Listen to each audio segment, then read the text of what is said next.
First of all, thank you so much for doing this, MCHX. Again, this is our fourth walk and talk, again, with the incredible MCHX. So, first of all, how are you doing today? I'm doing great, super excited.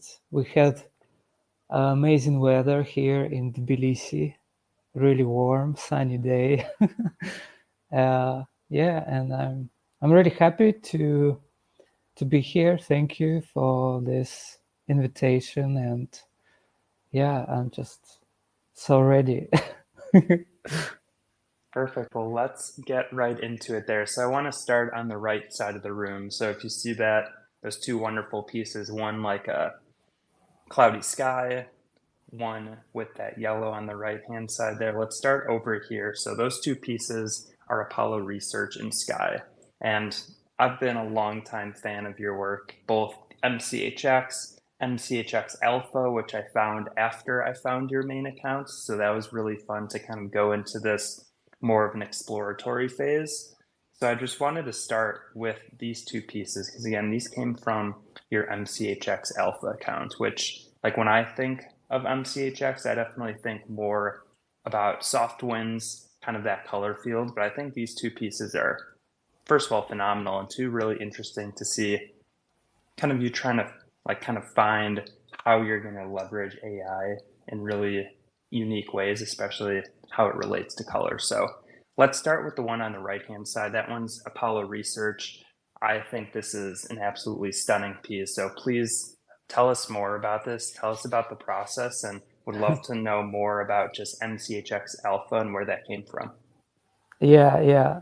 So I'll start with MCHX Alpha account. It's actually the account I started with.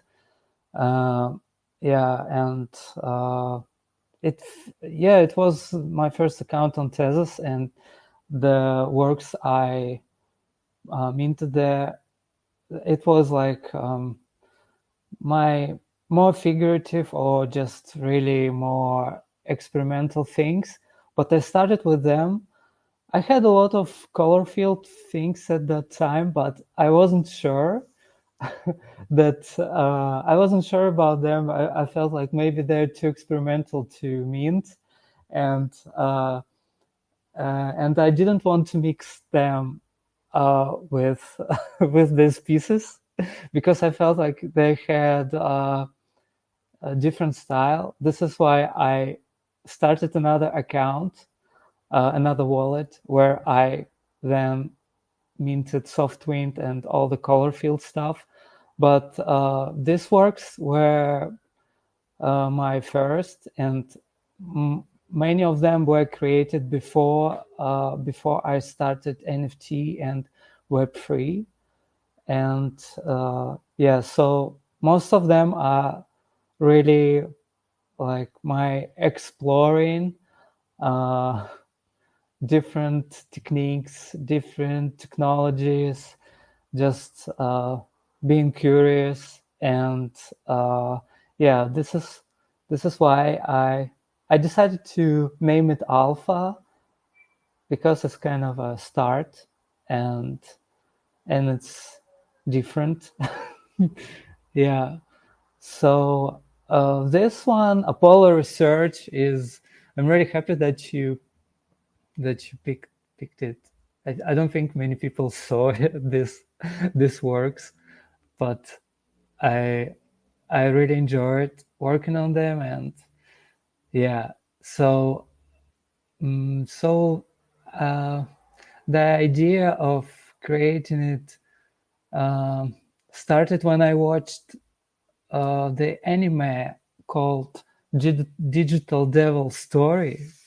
It's from it's really retro anime. Uh, it's from 80s or early 90s. It's about a high school student uh, summoning the devil from a computer to be cool at school, but devil takes over and goes out to the world and behaving naughty. And yeah, so this this anime was really weird, but I kind of was excited with this idea uh, of summoning like devil or god or something spiritual through computer, or just trying to recreate uh, like spiritual energy with computer tools, technologies. And I was exploring AI at the moment, so I was really starting with it, and I decided that I would try and see how would AI recreate uh, the idea of sun god, which is Apollo. So yeah, and so as I started researching, and I was always interested in Roman and Greek gods. So I started to research and to pick images, and I took images like, of course, images of different statues of Apollo, and also some attributes of sun, like gold, or music instruments like harp, and a lot of like shiny gold things, paintings, some of paintings, and yeah, I just put it all as a database inside, and I just wanted to see what is gonna be, and uh, but the result wasn't wasn't really like what I was imagining it would be. It was really weird, and it's really figurative. It was really figurative because I kind of felt it. It's strange that uh, why would the god like Apollo be like a human in internet or in a computer?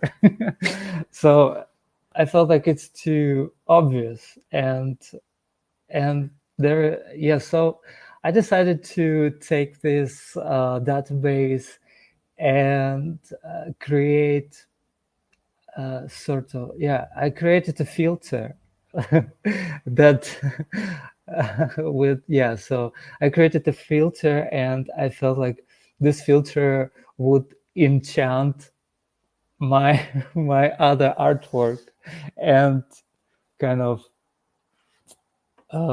channel this Apollo energy on my artworks.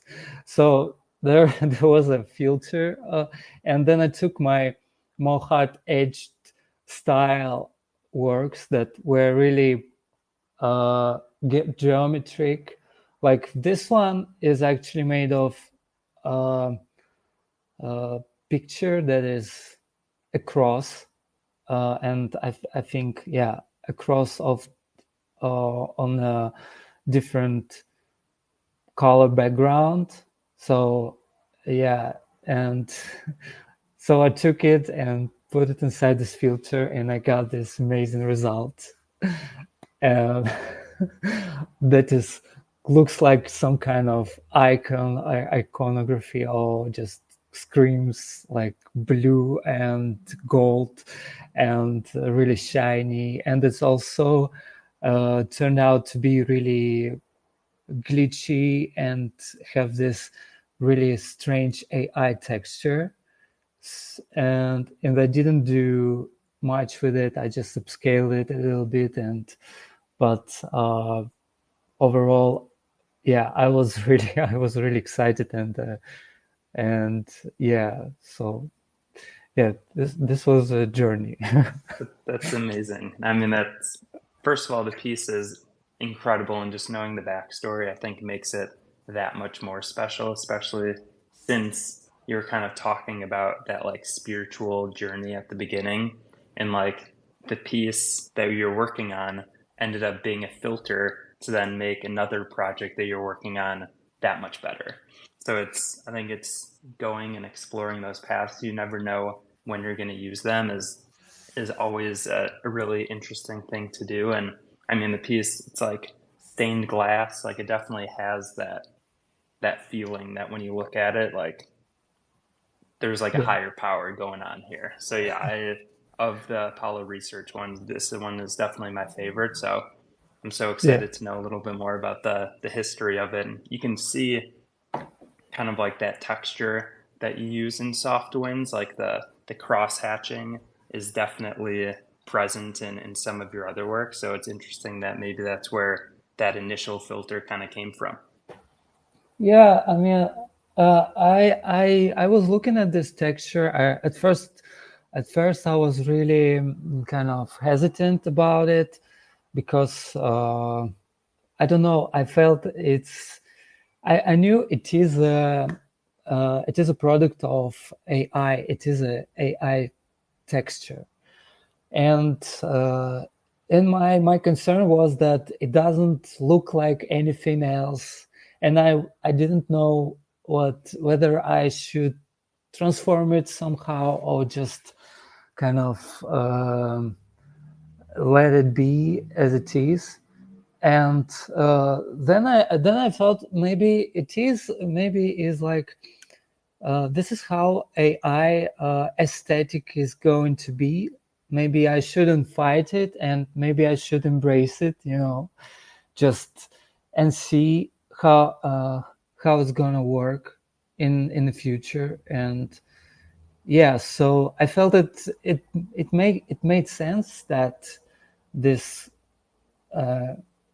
this picture holds a lot of this technological uh, technology inside it. So it's kind of spiritual and like yes. So but in it's kind of like spiritual and holds a lot of soul. But on the other hand, it's very technical, and to this opposite sides they connect and just create this whole meaningful composition. It was like it became meaningful for me in the end. So yeah, and then I I actually took it as yeah, took it when I mm, continued working with AI and more abstract color field works. I decided that it's great that they have this texture, and this texture is also was evolving with AI pieces, and it became something something different, and sometimes it's good or sometimes it's not. Yeah, but uh, it has its like all its own evolvement and yeah, its own nature. Yeah. No, I can totally see that, and I think yeah, the combination of the technological, the spiritual. I mean, in the world that we live in, it both play a very big part, and I think this encapsulates that really nicely. So, thank you for walking us through that. Let's take a look at the piece called Sky. So, I mean, I'm looking out my window right now, and it's looking pretty close to this. So, it's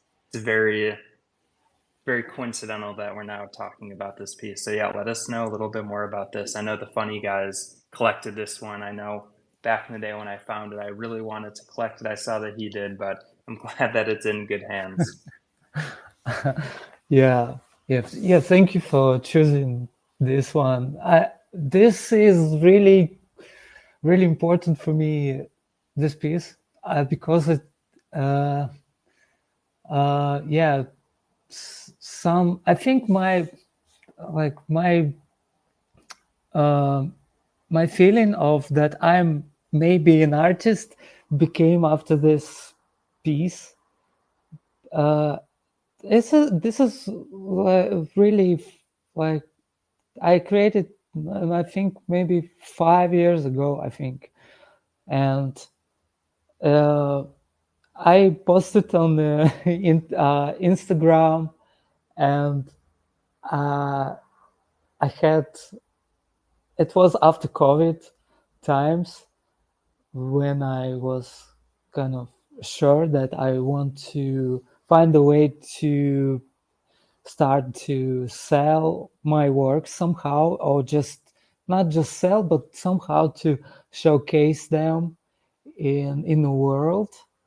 And I was trying to find a way to do it. And so I posted this piece in Instagram and some other pieces of similar technique. And one guy reached out to me. Mm, he was doing clothes at that time, and he reached out and uh, he he told me like we should. I want to do a T-shirt with this print. Yes, and uh, and and he was also an artist, and we started to hang out and trying to figure out how to create a shirt of this piece. And I it was really the first time when I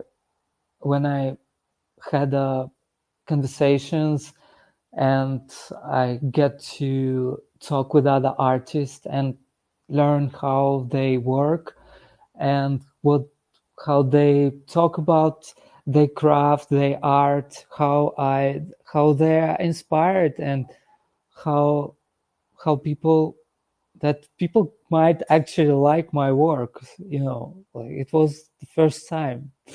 So yeah, and yeah, this piece was made in Photoshop out of image of a sky that I found in internet, but I decided to kind of destroy it by the color picker in Photoshop, and to create this really airy pixelating texture. And I was yeah, color picking. First, I upscaled this image to the bigger scale, like 6,000 pixels, and I removed the background. The background is actually just the color I chose, and I took, because the original it was gray sky, like more grayish sky, and yeah, with the color picker I was picking the areas of clouds, upscaling them, and creating this pixelating.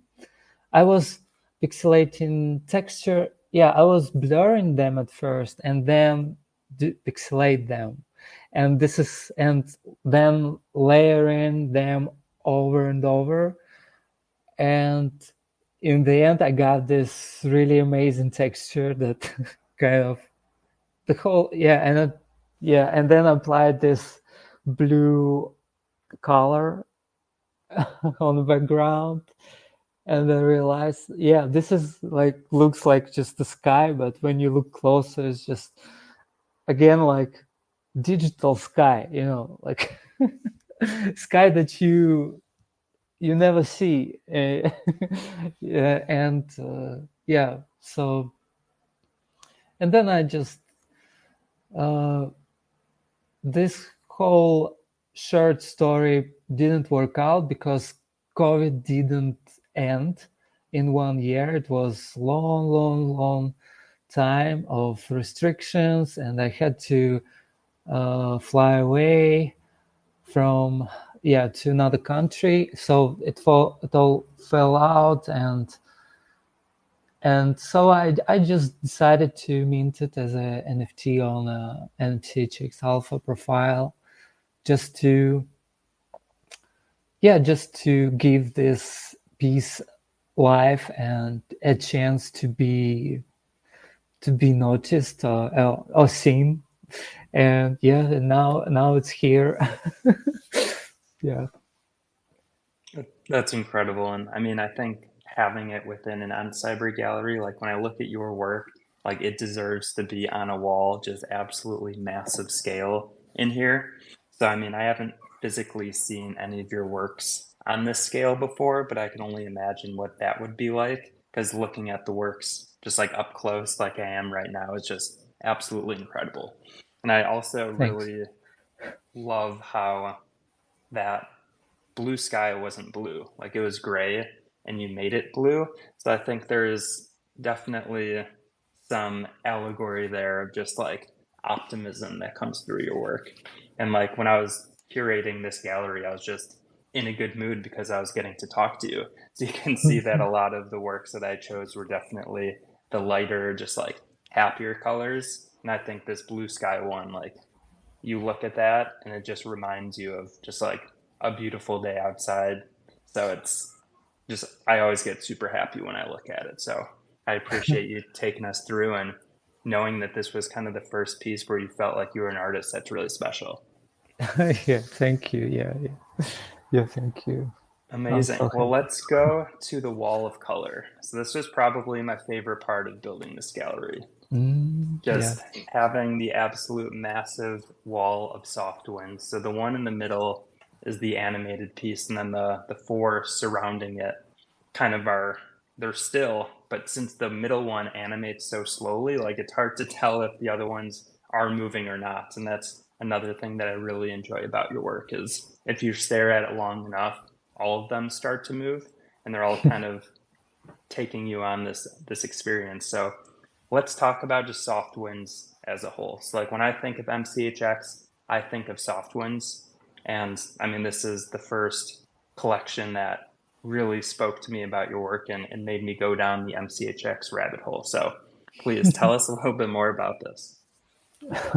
Yeah, yeah.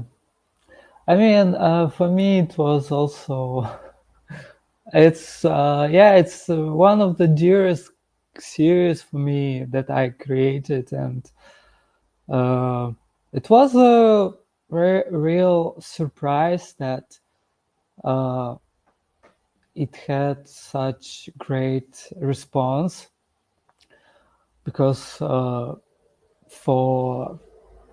for at first I didn't think of it that it is just I mean I liked it a lot.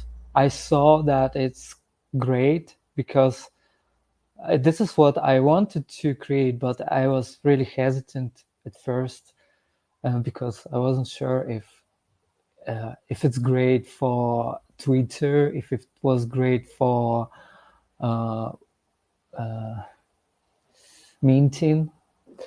But I'm really happy I made up my mind and I started to mint and explore it. And yeah, so the inspiration is the color field movement that I really enjoy, and ideas and the works of this movement and color field and uh, abstract expressionism. Uh, this is what really took me to this creative path, because before that I was doing more graphic design and exploring front-end development, and I was kind of getting to art and composition because I felt like I needed that for work. And then I learned about abstract expressionism and color field, and it really blew my mind. And I felt I wanted to start to create something like that and explore it. And I wanted to see if ideas of, for example, Yves Klein, that was talking about meditative uh, meditative side of color, like his blue paintings.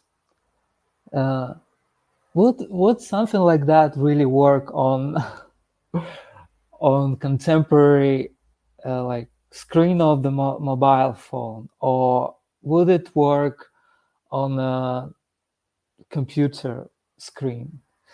Would it be meditative to look at the color field artwork? So this is what was driving me to do to start exploring it.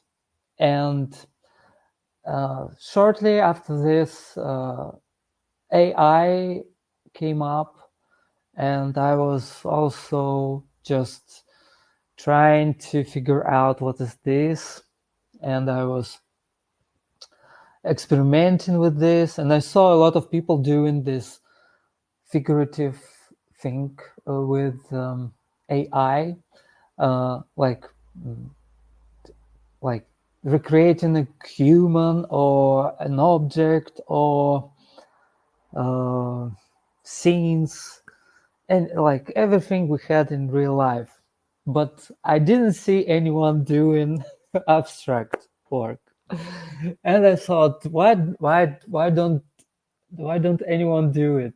You know, why? Is it hard? Is it not working? Is it worthless? So I decided to check it myself, and I just took all of my works that were abstract color field ish paint, like digital paintings, and like without any curation, I just put them in one database, and I just started machine learning on a play form first, then on a gun style gun. Yeah, and yeah, this is how it started, and then I was was really amazed, especially by the outputs of the first like first like first times when, because it yeah, and really early outputs were like really interesting, because there wasn't, AI wasn't trying to recreate it like the images that it get in database, but it was trying to put some color fields inside it. So it was, I found it really interesting, and so I took this early outputs, and then I just again mixed them with my original outputs, and then I did it again, and I did it in a style gun, and then I took outputs from style gun to play form, and then I mixed all these outputs again, and it was like going on and on and on, and I was getting this incredible really exciting outputs all the time. Yeah, and then I was thinking, I like the images, and I was also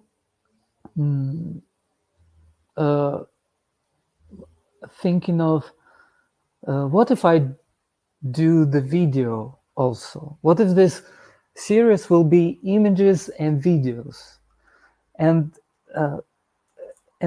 people would look at this and they won't know which one is which one is image and which one is video, because they will create this illusion of moving color.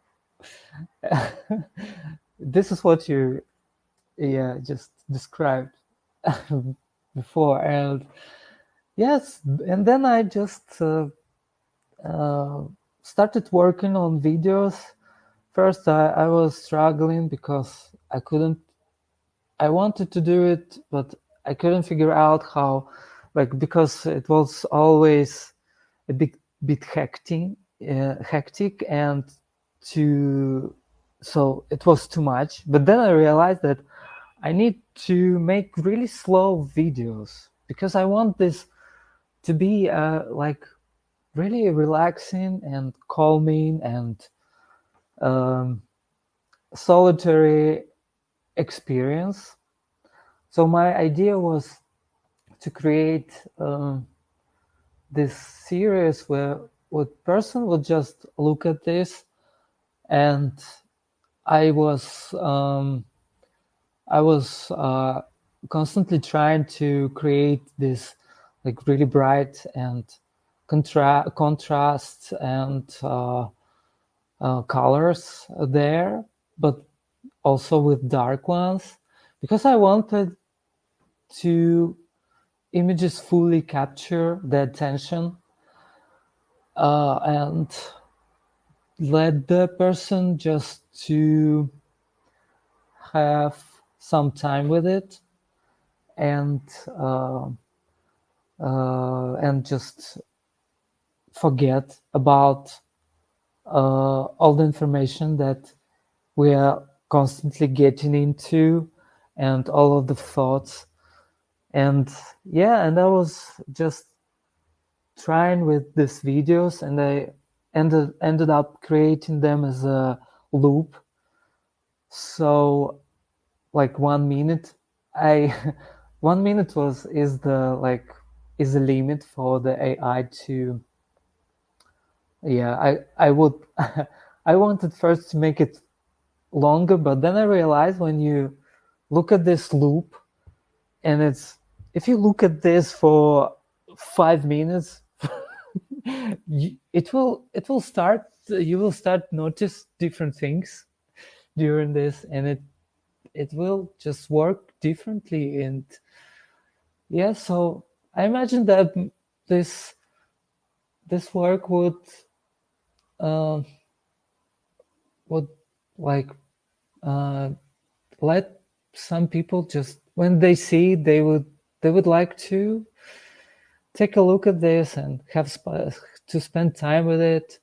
I was imagining that this collection would be watched with some kind of ambient music, and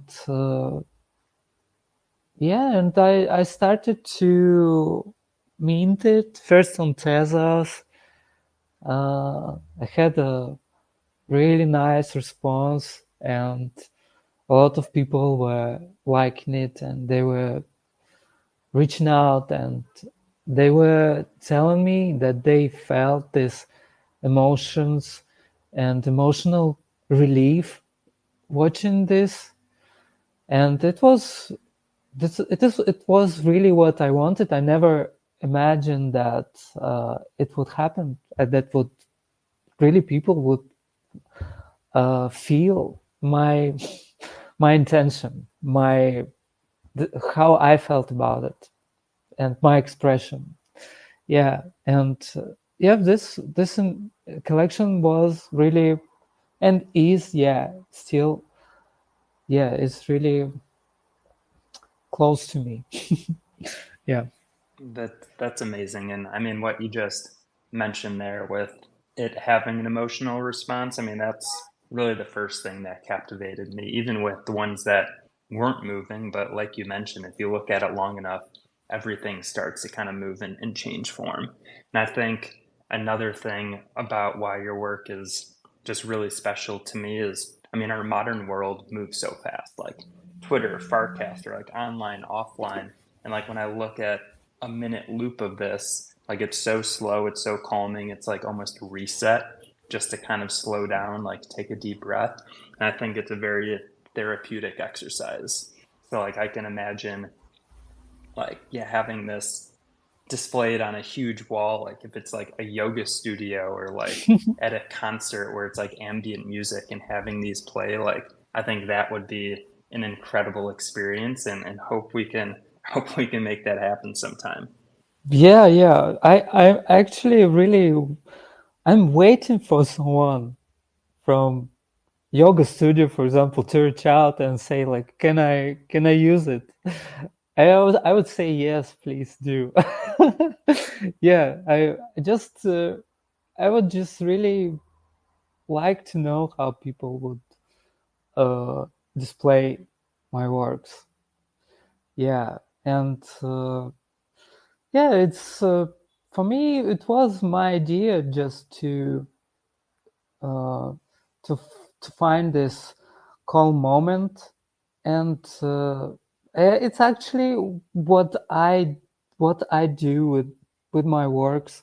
For me, it's like a therapy or something.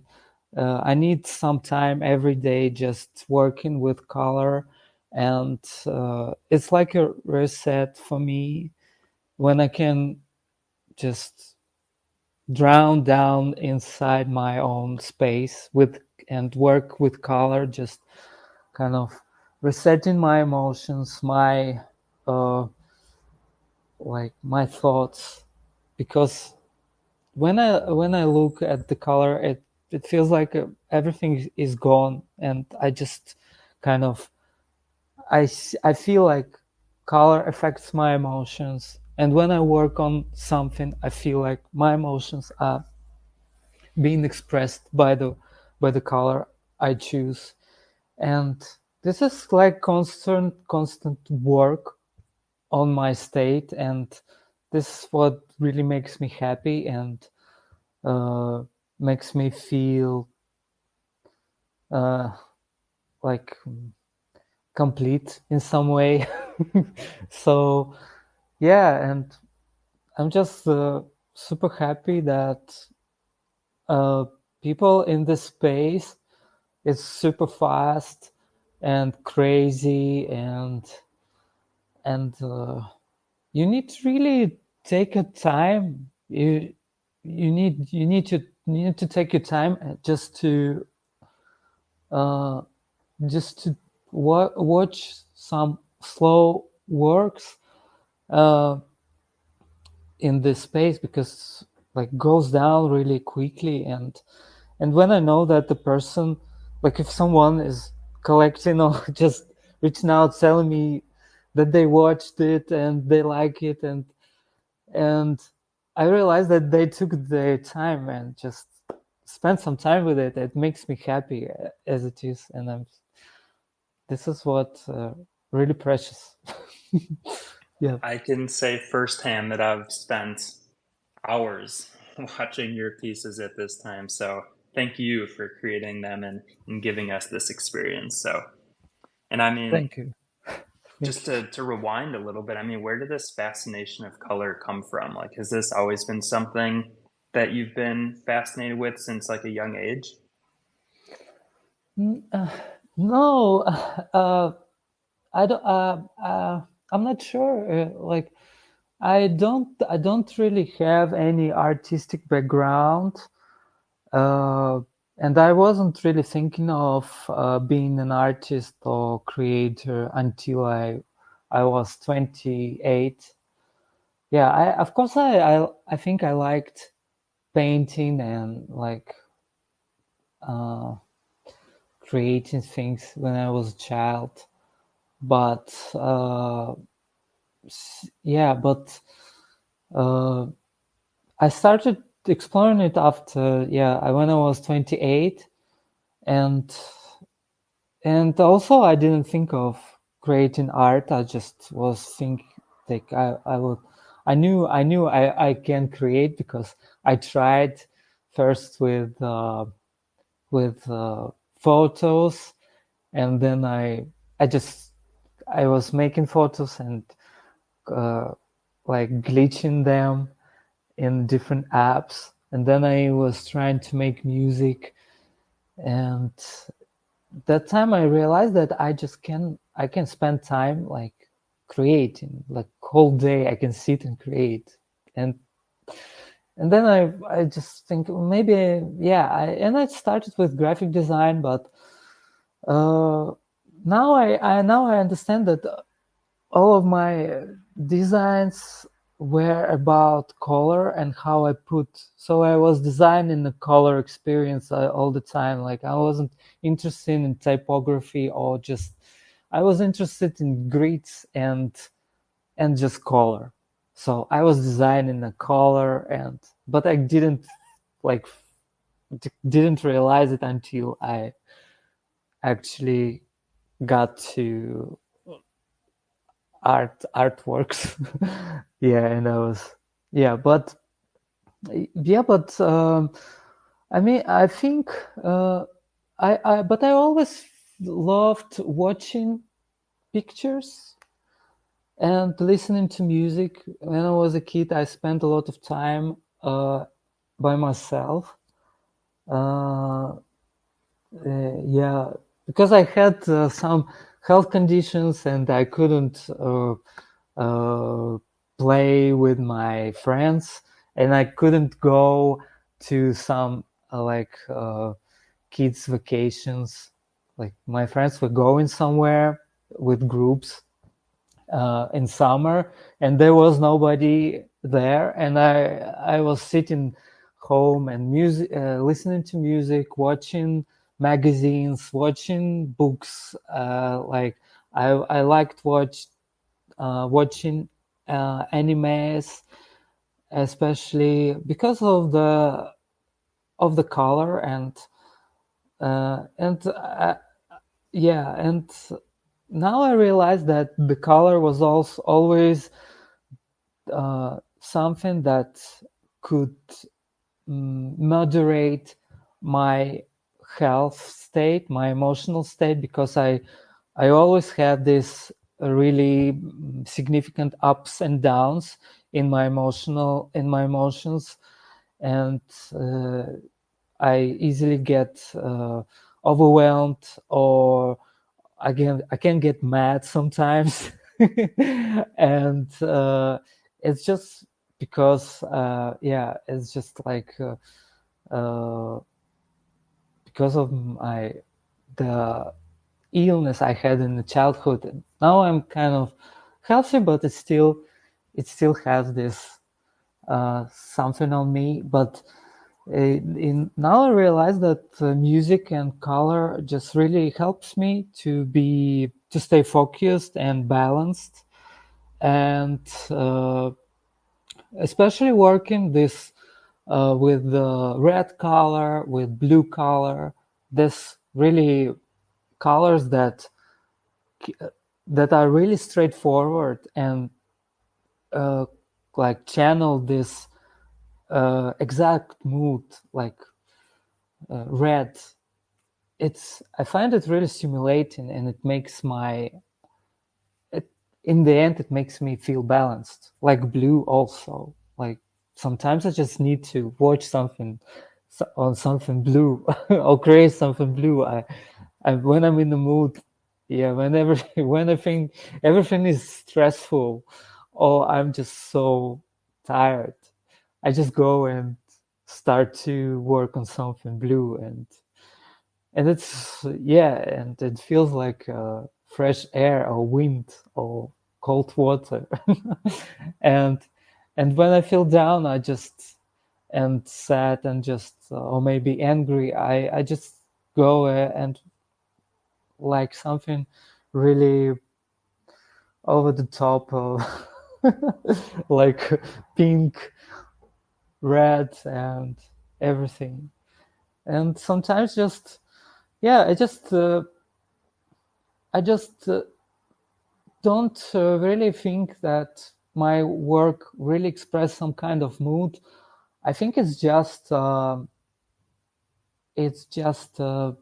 like potential of things that can happen with you when you watch all the colors together, and every person maybe feel something different, and it can be different things all the time. It's just I find it like color combination just really stimulating, and you sometimes need to stimulate your senses to feel relieved and balanced, Yeah, if no, it I mean, yeah. I completely understand that and yeah, appreciate you sharing that about your childhood. And this kind of reminds me of the first walk and talk that we had where ADHD was talking about how abstract work can act as a mirror, where, I mean, it's the same piece every time, but every time that you look at it, you're feeling a different way because, I mean, every day we're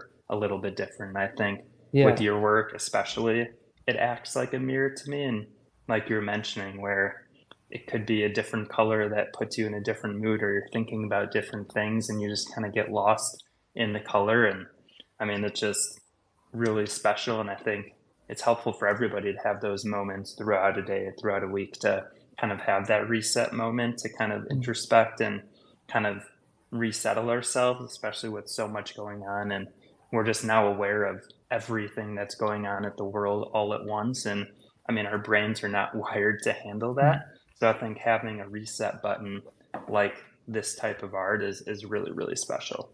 Yeah, yeah. And also, we're talking right now, and I'm just watching at this piece, and I realized that it's also great to have it on while talking to somebody. Yeah, because it kind of helps you be focused on a person speaking in some way, because we're now so attached to our screens, and we are so like we need something visual to go on constantly in I think so it's hard for us to just focus on person, like other person talking. And I feel it would be great, like, to have it in some room, like where people talking, just like us right now.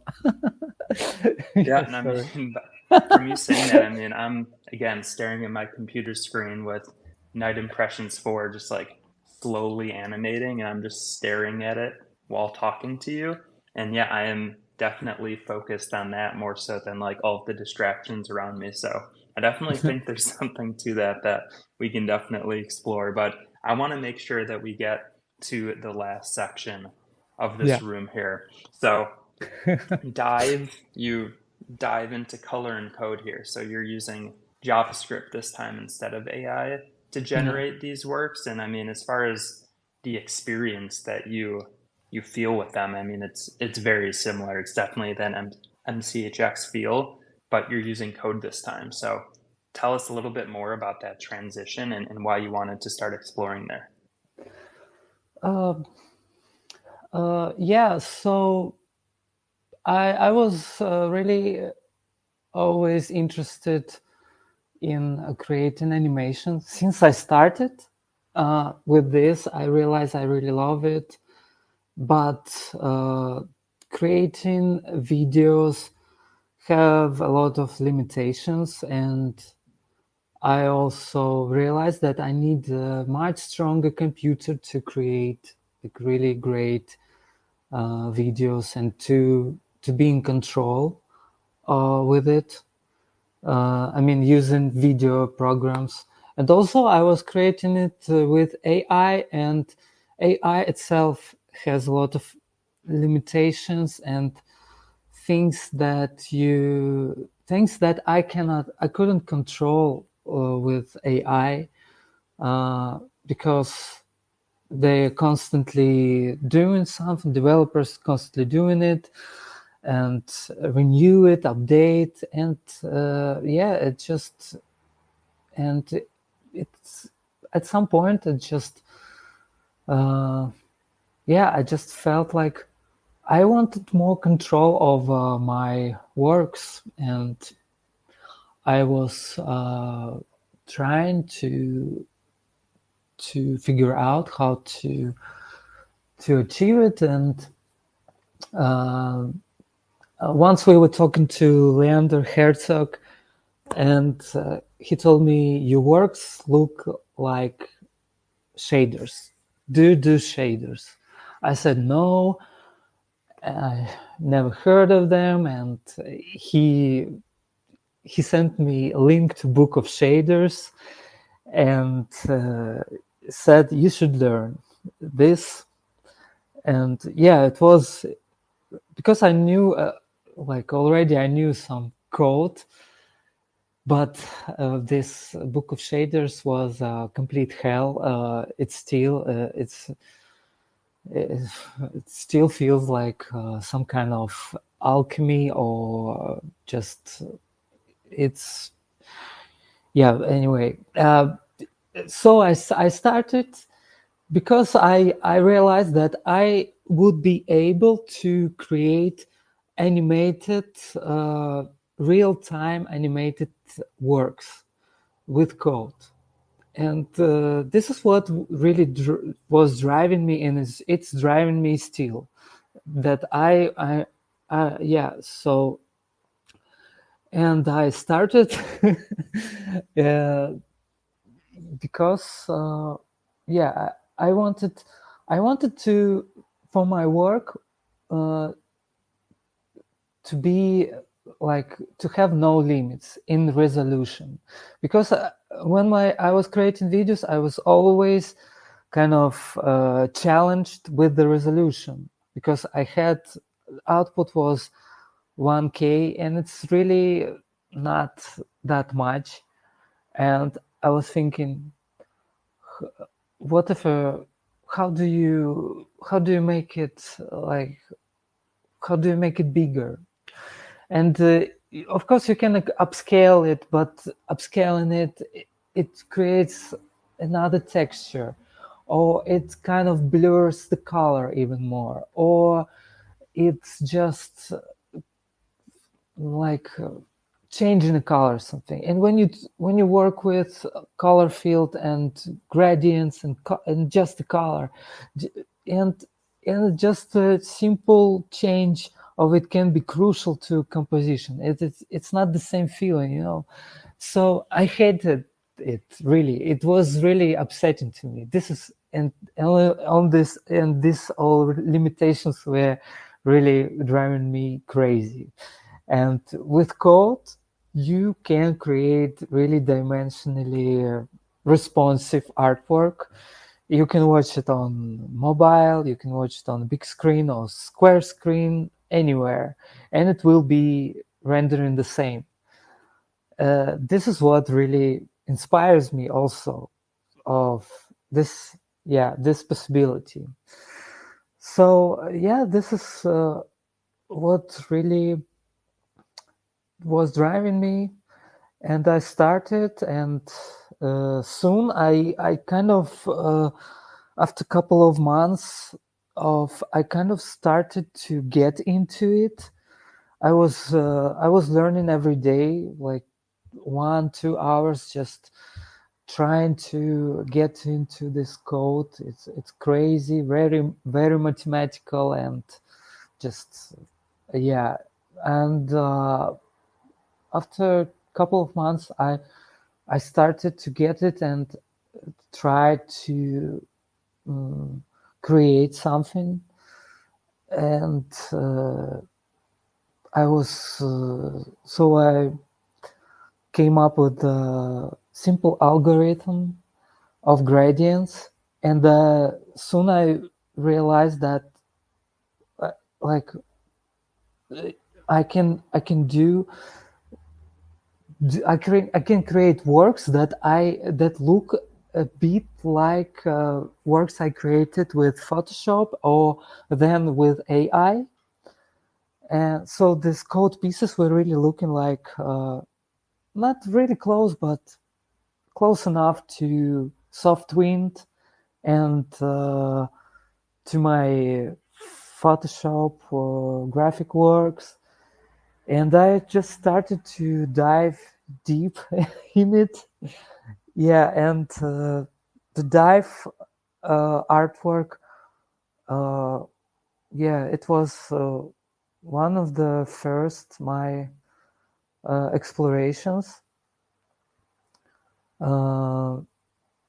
It was just like I had this piece of code, and I was modifying it, and but I wasn't thinking of it as an artwork. Before I saw the works of artists, Japanese artist Hiroshi Sugimoto. And he has photographs and of the sea, like lithographs. They are black and white and really minimalistic. He has a lot of them in like he created a lot of them of different seasides of Japan, and he also have color prints.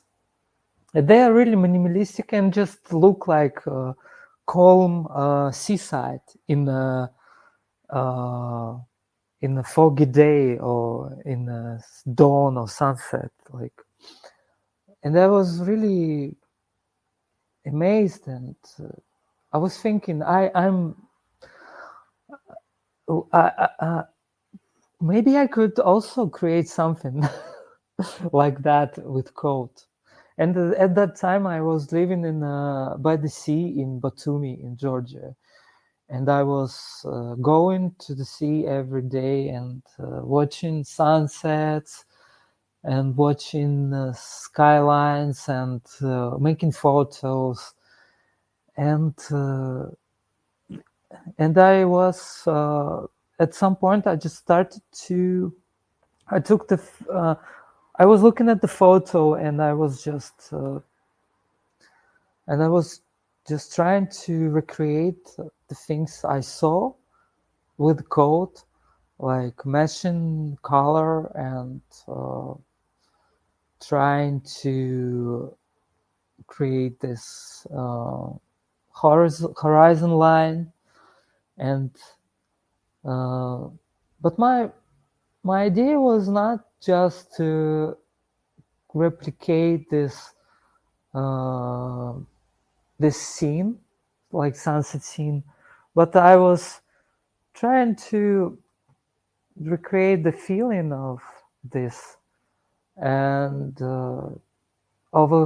like looking into horizon, or like maybe you know, when you look after sunset, when you look at the sea, you can have a feeling of like this void when a color goes dark, absolutely dark, and all the colors around you are like going stronger, and you can like feel like this darkness of the horizon. And or maybe when in some rainy day, like on a foggy day, the sea and it kind of diffuses the sunlight, and it also have this feeling when you just don't see where the horizon is, like you don't see this border between the sea and the sky, and this feeling, it feels like it's endless, and the feeling of space is like losing itself. And yeah, so this is what I was thinking of when I was creating this work. Yeah. No, I mean, for me, when I think of like places that just evoke the most emotion out of me, like for natural landscapes, like looking at the sea or like looking at a mountain does that for me. But I think a sea almost more so than a mountain, like you get like the highs of the high where it's like the most calming sunset where you see the horizon, you see like the beautiful sky, but on like a dark, stormy day, like the sea can be very, very scary. And like you see the crazy waves, like you mentioned, the color where you can't even see where the sea ends and the sky begins, and just kind of a void. And I think this work, again, as I've been watching it for the last 15 minutes, just kind of ebbing and flowing between like the really bright and happy sunset and kind of that dark and stormy sea. I mean, it's pretty much how us humans go about our lives. I mean, we have the highs of the highs, we have the lows of the lows, like up and downs happen, and I mean, they make us human. And I think Yeah. your artwork is really a good reminder that like even after like a stormy sea, like the next scene is going to be like a bright sunset. So like there's light around the corner, there's light at the Yeah. end of the tunnel, and I think this is a good reminder for all of us. So thank Yeah. you. Yeah. Thank you. So glad to hear it. Yeah, that's right. I mean, I always think of it, and like I realized that good moments, they don't feel that good if you don't have bad ones. You don't appreciate a sunny day before you get the stormy one, right? And you kind of need to feel everything. I completely agree. I mean, yeah, life is all about kind of finding that delta between like the bads and the goods. Because yeah, if every day, every sunset was like the most magnificent, that would just be normal. I mean, in the city that I live in Chicago here, I mean, the winters are brutally cold, but that first day where it's like 50 degrees and sunny, everybody in the city is so happy. You can just like feel an energy just like bubble up from the concrete, and we wouldn't feel that way unless you Yeah, kind of suffer through the really cold months. So yeah, yeah, I completely agree with that. yeah, exactly. Yeah, absolutely. Amazing. Well, I know that we're just about at our hour here, so just wanted to again thank you for walking us through your work. This was absolutely wonderful. And again, just staring at the animated work, staring at the works on the wall, I think has been super relaxing for me just to kind of start my day here. So thank you Awesome. again, and thank you to everybody that joined us in the on cyberspace, in the Twitter space here. Thank you so much for joining these walk and talks. We really appreciate it. And again, I'll be able to get this up on YouTube. So for the folks that aren't able to be here live, we'll make sure that they're able to witness this amazing conversation with MCHX. So again, thank you so much for walking us through your work. I've been looking forward to this for literally years. So thank you again. This was so enjoyable. And yeah, thank you for just taking the time to really walk us through this and kind of sharing a little bit more about your story. Yeah, thank you so much, Nuke. It was a pleasure for me, and I had a lot of fun. And I really enjoy this project that you're creating. It's just really inspiring, and I think it's cool. And thank you for the opportunity to talk about my work. It's precious and it's amazing. So thank you so much. Amazing. Well, thank you again, MCHX. I mean, yeah, this was really, really fun.